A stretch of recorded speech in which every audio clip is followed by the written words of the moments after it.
आज का हमारा पहला स्ट्रक्चर है, जब भी हमें बोलना हो, एक बात के पीछे पड़ जाना या एक बात पकड़ के बैठ जाने के बारे में हमें बात करनी हो, तो इसके लिए हम लोग get stuck on one thing का यूज़ करेंगे। सेंटेंस बनाने की रूल की बात करें तो सबसे पहले सब्जेक्ट, उसके बाद हेल्पिंग वर्ब, उसके बाद get stuck on one thing का यूज़ करेंगे। आइए देखते हैं पहला सेंटेंस। और इसमें एक बात बता दूं कि गेट का form according to tense changeable होगा। वह तो एक ही बात के पीछे पड़ा हुआ है या वह तो एक ही बात को पकड़ के बैठा हुआ है। He is getting stuck on one thing. तुम्हारा भाई एक ही बात के पीछे क्यों पड़ा हुआ है। Why is your brother getting stuck on one thing. हमें एक ही बात के पीछे कभी नहीं पड़ना चाहिए। We should never get stuck on one thing. We should never get stuck on one thing. Next है किसी का दिमाग ख़राब कर देना। इसके लिए हम लोग स्पॉइल समवन्स माइंड का यूज़ करते हैं और इसमें सेंटेंस बनाते समय समवन की जगह पे हम लोग पजेसिव एडजेक्टिव का यूज़ करते हैं। जैसे कि सब्जेक्ट अगर आई रहेगा तो उसका हो जाएगा माई, शी रहेगा तो हो जाएगा हर, दे रहेगा तो हो जाएगा देम। मेरा दिमाग ख़राब मत करो, डोंट स्पॉइल माई माइंड। उसने मेरा दिमाग ख़राब कर दिया है, he has spoiled my mind. He has spoiled my mind. तुमने उसका दिमाग ख़राब कर दिया है, you have spoiled his mind. You have spoiled his mind. तुम जब भी मेरे पास आते हो अपनी कड़वी बातों से मेरा दिमाग ख़राब कर देते हो। Whenever you come to me you spoil my mind with your bitter words.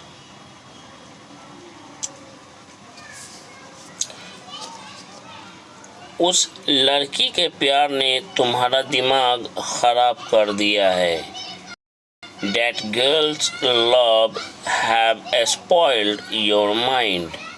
That girl's love has spoiled your mind. Has होगा, have नहीं होगा। अगर आपने गलती से have सुन लिया तो उसे has समझ लीजिएगा। अपना दिमाग ख़राब मत करो और धैर्य रखो, सब ठीक हो जाएगा। Don't spoil your mind and have patience, everything will be all right.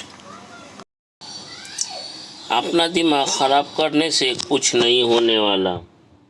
Nothing is to happen by spoiling your mind. Next है, जब भी हमें अपने सेंटेंस में बोलना हो, मुझे पता है या मैं जानता हूँ कि कोई काम करना कितना मुश्किल है। इसके लिए हम लोग आई know how difficult it is का यूज़ करेंगे। आई know how difficult it is, उसके बाद टू का यूज़ करेंगे, उसके बाद वर्ब की फर्स्ट फॉर्म का यूज़ करते हुए ऑब्जेक्ट का यूज़ करेंगे और बाकी बचे हुए सेंटेंस के बाकी पार्ट को हम लोग अदर वर्ड्स में डाल देंगे। पहला सेंटेंस है, मुझे पता है बच्चों को समझाना कितना मुश्किल है। I know how difficult it is to make children understand.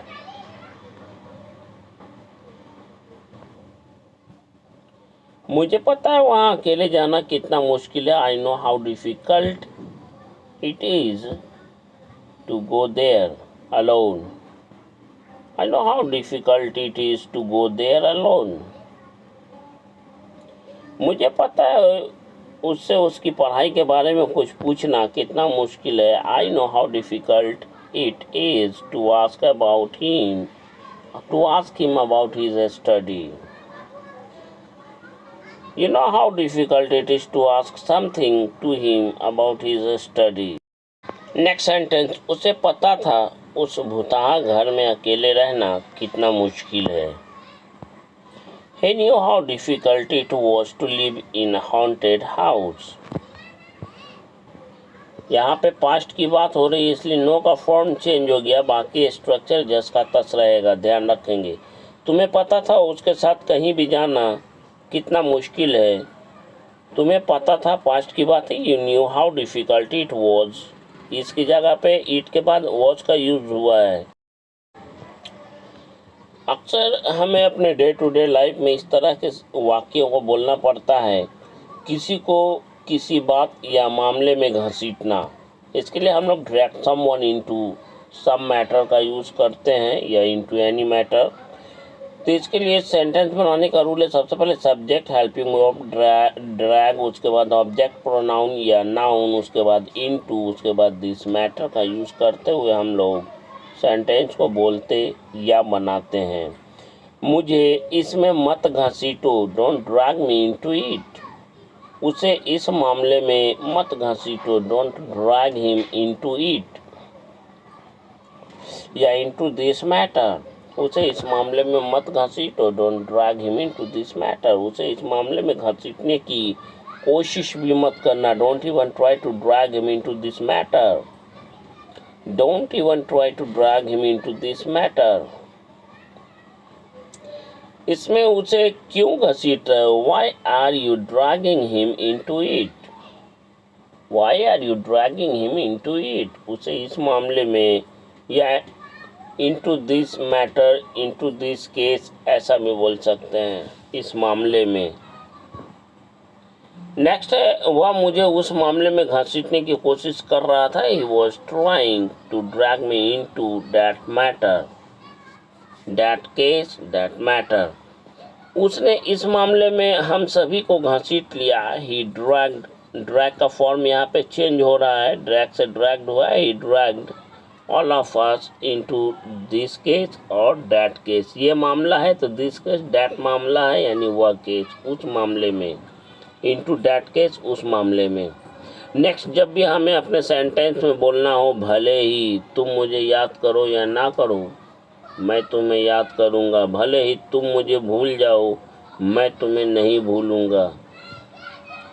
इसके लिए हम लोग इवन इफ का यूज़ करेंगे। उसके बाद सेंटेंस का दो पार्ट होता है, उसके फर्स्ट पार्ट को बोलेंगे या लिखेंगे, उसके बाद सेकेंड पार्ट को हम लोग बोलेंगे या लिखेंगे। जैसे कि भले ही तुम किसी से बात मत करो, मैं तो बात करूँगा या मैं तो करूँगा। Even if you don't talk to anyone, I will talk या I will talk to him.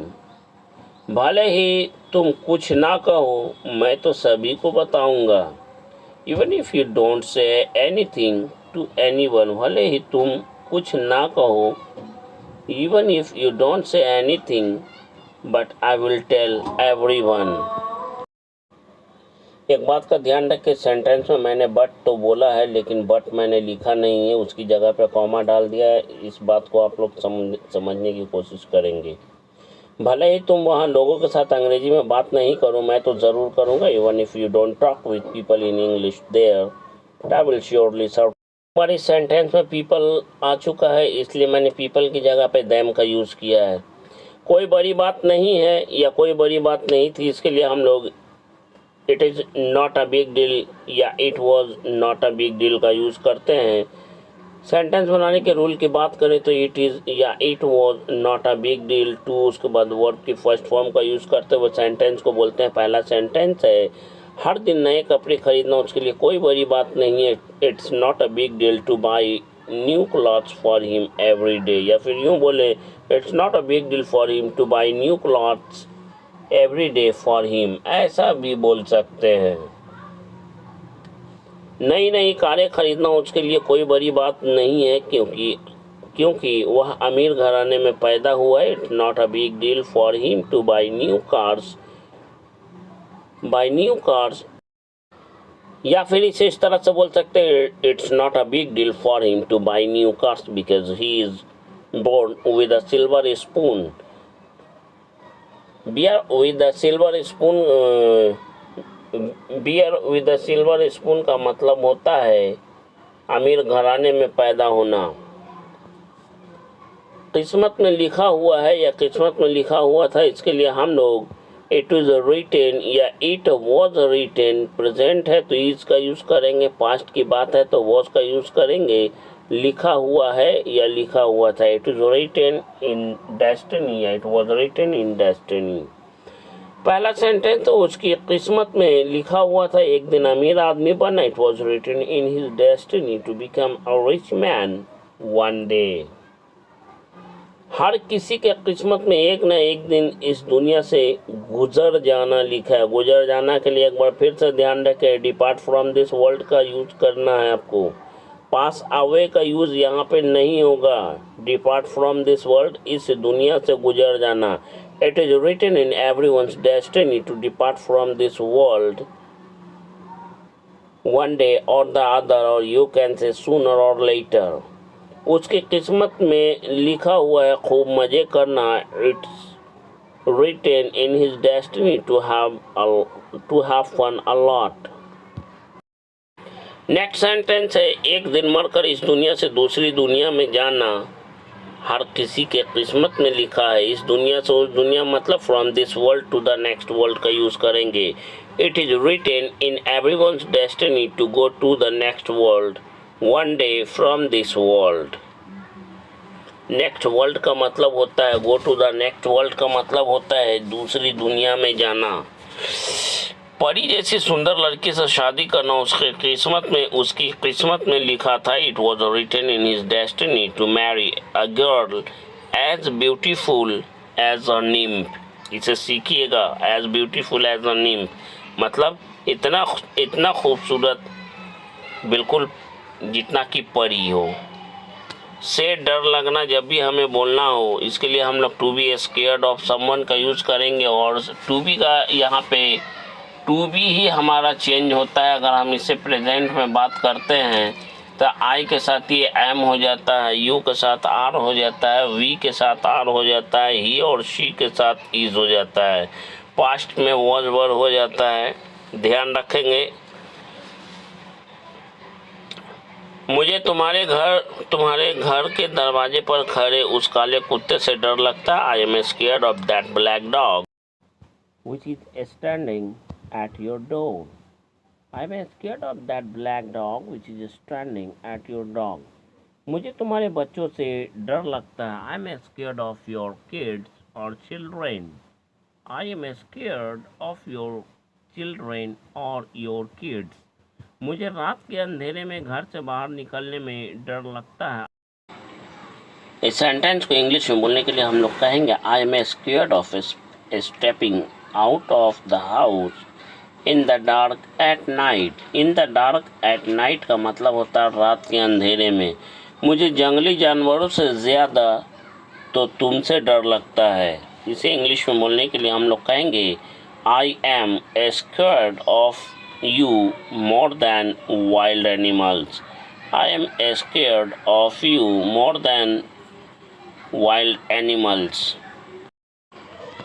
जब भी हमें बोलना हो दिन भर का, सप्ताह भर का, महीना भर का, साल भर का कोई चीज़, किसी चीज़ के बारे में बोलना हो कि हमने महीने भर का राशन खरीद लिया, हमने साल भर के कपड़े खरीद लिए, हमने हफ्ते भर का आटा खरीद लिया, इस तरह का सेंटेंस को बोलने के लिए हम लोग यूज़ करते हैं। देखिए इधर अ मंथ्स वर्थ ऑफ वेजिटेबल यानी महीने भर की सब्जी। वर्थ ऑफ का यूज़ करेंगे। सबसे पहले हफ्ता भर की बात करें तो अ वीक्स वर्थ ऑफ का यूज़ करेंगे। महीने भर का अ मंथ्स वर्थ ऑफ का यूज़ करेंगे। साल भर का तो इसके लिए हम लोग ईयर्स वर्थ ऑफ का यूज़ करेंगे। वह महीने भर की सब्जियां लाने बाजार गया है। He has gone to market to bring a month's worth of vegetable. वह किसके कहने पर महीने भर की सब्जियां लाने बाजार गया है। इस सेंटेंस को बोलने के लिए हम लोग कहेंगे at the whose village did he go to market to buy a month's worth of vegetable. A month worth of vegetable का मतलब होता है महीने भर की सब्जी जो एक महीना चलता हो। किससे पूछकर आपने साल भर के कपड़े एक बार में खरीद ला। इस सेंटेंस को हम लोग अभी बोलना सीखेंगे। Why asking whom did you buy and bring. Buy and bring मतलब खरीद कर लाना। The year's worth of cloth in one go. In one go का मतलब एक बार में। मैं हर महीने भर का राशन लाता हूँ। I bring a month's worth of ration every month. कोई भी काम करने से मना करना, इसके लिए हम लोग डिनाई का यूज़ करते हैं। डिनाई टू प्लस वर्ब की फर्स्ट फॉर्म के साथ इसे हम लोग सेंटेंस में बनाते हैं या बोलते हैं। वहाँ जाने से मना कर रहा है। He is denying to go there. He is denying to go there. Deny का form according to tense change होता रहेगा। ध्यान रखेंगे, डिनाई का फॉर्म चेंज होगा अकॉर्डिंग टू टेंस। उसने मुझसे बात करने से साफ इनकार कर दिया। He denied clearly to talk to me. उसने मुझे कुछ पैसे देने से मना कर दिया। He denied to give me some money. He denied to give me some money. उसने हमारा साथ देने से इनकार कर दिया। He denied to stand by me. He denied to stand by me या to help me. He denied to help me. He denied to support me. उसने हमारे साथ मज़े करने से मना कर दिया। ही डिनाइड और she denied to have fun with us. He denied to have fun with us. मन ही मन, जब भी हमें बोलना हो, मन ही मन से जुड़ा हुआ सेंटेंस बोलना हो, तो इसके लिए हम लोग इनवर्डली का यूज़ करते हैं। इनवर्डली जिसका मतलब होता है मन ही मन, अंदर ही अंदर। सबसे पहले सब्जेक्ट, उसके बाद हेल्पिंग वर्ब, उसके बाद इनवर्डली, उसके बाद मेन वर्ब का यूज़ करेंगे, उसके बाद ऑब्जेक्ट का यूज़ करेंगे। पहला सेंटेंस है, वह मन ही मन मुस्कुरा रही थी। She was inwardly smiling. वह तुम्हें देखकर मन ही मन मुस्कुरा रही थी। She was smiling inwardly looking at you. वह मन ही मन तुम्हें कोस रही थी। She was inwardly cursing you. She was inwardly cursing you. वह मन ही मन तुम्हें गाली दे रही थी। She was inwardly abusing you. वह मन ही मन तुम्हें गाली दे रही होगी यहाँ पे मतलब एक अनुमान वाली बात है, इसलिए यहाँ पे मे का यूज़ कर सकते हैं, माइट का यूज़ कर सकते हैं। She might be inwardly abusing you. She may be inwardly abusing you. वह मन ही मन ज़रूर तुम्हें गाली दे रही होगी, यहाँ पे मस्ट का यूज़ होगा। She must be inwardly abusing you.